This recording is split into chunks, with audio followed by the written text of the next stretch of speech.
Ya, perkenalkan, nama saya Doni Saputra Semrat, NPM 178220082, jurusan Pertanian A2 Agrigenap. Ya, di sini saya akan mempresentasikan hasil makalah saya yang berjudul Jumlah Pasar Modern dan Pasar Tradisional di Sumatera Utara. Ya, langsung saja saya mulai.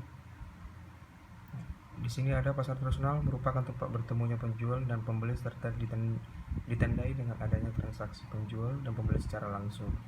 Dalam pasar tradisional terjadi tawar-menawar, bangunan biasanya terdiri dari kios-kios atau gerai, los dan dasaran terbuka yang dibuka oleh penjual maupun suatu pengelola pasar. Kebanyakan menjual kebutuhan sehari-hari seperti bahan-bahan makanan berupa ikan, buah-buahan, sayur, telur, daging, pakaian, jasa, dan lain-lain. Sedangkan pasar modern berbeda dengan pasar tradisional. Dalam pasar modern, penjual dan pembeli tidak pernah bertransaksi secara langsung. Ya, selanjutnya, di sini ada jumlah pasar modern dan pasar tradisional di Sumatera Utara. Pasar modern di Sumatera Utara mengalami perkembangan yang cukup pesat sejak tahun 2007 sampai 2013.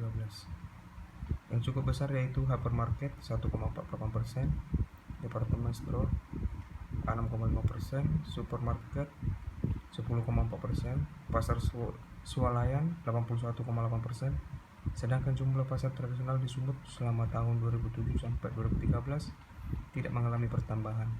Terdapat perbedaan yang nyata antara objek penjualan barang dagangan di antara pasar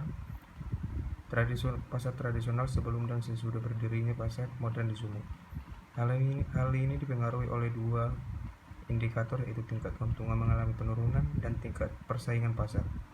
Selanjutnya, pasar tradisional dan menguntungkan pasar modern dengan kondisi fasilitas lebih baik daripada pasar tradisional.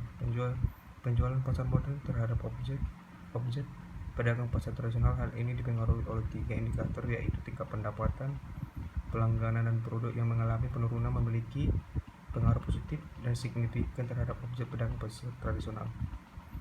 Di sini langsung saya simpulkan, pasar modern di Sumatera Utara mengalami perkembangan yang cukup pesat sejak tahun 2007 sampai 2013.